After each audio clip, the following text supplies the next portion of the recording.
Are you a silly man? You know, I think I probably am a hell of a lot sillier than people would imagine. I'm looking at you, my God, it's like looking in a mirror. I just, you know, anyway. Always endear yourself to the celebrity by, you know, Listen to what this guy is telling you. Yeah, don't eat the big cake. My gosh, your career is just amazing. And congratulations on the Tudors. It's just a wonderful show. Thanks very much. Thank you. That's got to be a hoot to work on, and yet you learn so much about history. You do. I mean, it's a lot of fun being king. I won't say it's not. It's good to be the king. It's really good to be the king. I mean, sometimes it's a little bit, you know, it's a little bit difficult. Some days when you're coming in and you're not really feeling as regal as you did the day before, and then you got to kind of like make that up. But a lot of the people on the crew and a lot of the extras just bought me as the king immediately, and they help you. I mean, you know, when you're playing sort of like characters like that you're obviously not the King of England, you need the other actors to completely buy into it. But it's good for you as an actor to jump into something like this. This is a wonderful fairy tale. And I shot this before the Tudors. Really? I shot this just before I did the first season of the Tudors. So, you know, to do a film like August Rush for me was like, you know, it was something that I hadn't done, but it was a kind of, number one, I wanted to shoot a film in New York City. I always had that dream of shooting a film in New York City, because I always got frustrated with films that were shot in Toronto and were meant to be in New York. Yeah. You know, a lot of that happens. And so, you know, the nice thing about this film is when you're seeing Washington Square Park, it's Washington Square Park. Yeah. When you're seeing Columbus Circle is Columbus Circle. And, you know, and that makes a big difference, because that brings an authenticity to the film. And even though it's more complicated to shoot in New York, because you've got such a busy city, the crew are second to none. And I've worked all over the world. Very hard to beat a New York crew.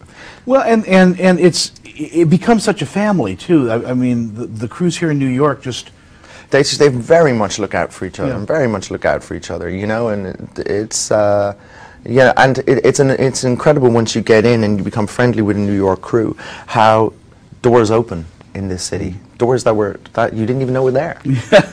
What I thought was startling about this movie was this journey that everybody in the film takes. I mean, everybody's on a different arc, and yet everything kind of lands in one place. Well, you know, it's the sense of all roads lead to Rome. Yeah. Or all roads lead to August. There. You know, wherever he travels, the energy travels with him. So, you know, I'm looking for Lila, Lila's looking for him, Terence is looking for him, Robin's got him. Yeah. You know, it's kind of like all these stories are connected. But very Dickinsonian, you know. We saw a lot of Oliver Twist in it, but I saw a little Forrest Gump in it too. Really? Yeah, kind of a fun. It's just such a heartfelt, beautiful little film.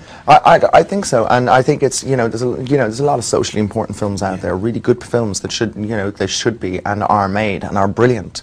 August Rush has its place in that as well, because, you know, it's brilliant in a different way. It's a very hopeful film, and every so often it's nice to just see a movie like Forrest Gump that is just, you come out of it and it's like, you know, there's a lot of bad stuff going out there, but just here, right now, I get it. Yeah. I get why everyone works so hard. I get why, you know, why parents have children, why children have friends. You know, it's just nice. It's nice to see the nice things in life are still being shot on film and still being embraced by the industry, and I think that's really, really nice. And a great actor in Freddie Highmore, just like a great actor. I couldn't imagine anyone who would do the job as well, but I just couldn't imagine anybody else being August Rush. It's a wonderful cast. Go see August Rush with my best buddy, John. Thank you very much, man. Tony, it's been a pleasure.